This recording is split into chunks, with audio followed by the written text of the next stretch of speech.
මුළු මහත් ශ්‍රී ලාංකේය ක්‍රිකට් ලෝලීන් විමසිල්ලක් නැතිව බලා සිටින ශ්‍රී ලංකාව සහ බටර් ඉන්දිය කොදෙව් අතර තරඟාවලි කිහිපයක් පැවැත්වීමට සියලුම කටයුතු මේනකට සූදානම් වෙමින් පවතී. කොදෙවන් අතර පැවැත්වෙන තරඟාවලි කිහිපේ පළමුවෙන් පැවැත්වෙන තරගය වන්නේ එක්දින තරඟාවලිය. මෙම එක්දින තරඟාවලිය තරඟ තුනකින් සමන්විත වේ. නමුත් මෙම තරඟාවලිය සඳහා සහභාගී වන ලාංකේය සංචිතයේ ලොකු වෙනස්කම් කිහිපයක් සිදු වී තිබෙනවා.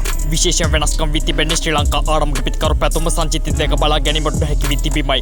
ඒ විතරක් නොව කමිල් මිචාර, කමිදු මෙන්ඩිස්, දුනිත් වෙල්ලාලගේ මහිෂ් තීක්ෂණ සහ මතීෂ පතිරණ ක්‍රීඩකයන්ු සංචිතය දැක බලා ගැනීමට නොහැකි වී තිබෙනවා. ඔයාලට මතක ඇති නිමාවට පත්වන 2020 ලෝක කුසලානේදී තරග පවා දීම ලකුණු ක්‍රීඩකයන් ගැන ICC පිටු 24 යුතු වාර්තාවක් එළි දක්වා තිබුණා. ඔවුන් එම වාර්තාවේ ඇතුළත් තරග පවා දුන් ක්‍රීඩකයන්ට වසර ගණනක තරග තහනමක් පනවන බවට ප්‍රකාශ කර තිබුණා.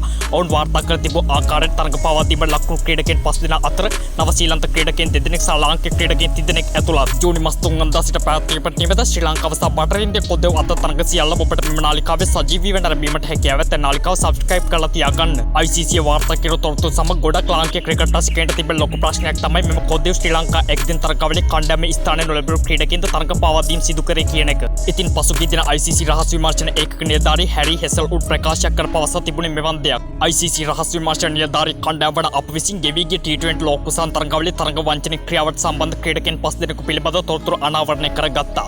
එම තොරතුරු වලට අනුව තරග පවා දුන් ක්‍රීඩකයන් පිළිබඳ තොරතුරු ඇතුළත් වාර්තා අප විසින් අදාළ රටවල් ක්‍රිකට් බෝඩ් වෙත යැවීමට කටයුතු සිදු කරත් අපට මෙතනදී එක් ගැටලුවක් පැන නැගී තිබෙනවා. ඒ තමයි අපි තරග පවා දුන් යයි කියා තොරතුරු අනාවරණය කරගත් ක්‍රීඩකයන් 5 දෙනාගෙන් 3 දෙනෙක්ම ලාංකීය අය. ඒ වෙනකොට ශ්‍රී ලංකා ක්‍රිකට් පරිපාලනය හැබැයි ශමි සිල්වා ඇතුළු ඔහුගේ කණ්ඩායම නමුත් පේනකොට ඒ සියල්ල වෙනස් වී ඇත. අපි බලාපොරොත්තු තබාගෙන සිටි ආකාරයෙන් අපිට එම තොරතුරු ඇතුළු වාර්තා ඔවුන්ට ලබා දීමට නොහැකි වී තිබෙනවා. ඉතින් ඒ සම්බන්ධව අපි කනගාටු වෙනවා. නමුත් අපිට දැනගන්න ලැබුණා මේ වෙනකොට එම රටවල් ක්‍රිකට් බලධාරීන් තරග වංචා කර ක්‍රීඩකයන්ට එරෙහිව තරග තහනම් පනවා තිබෙන බවට යනුවෙන් ඔහු පවසා තිබෙනවා.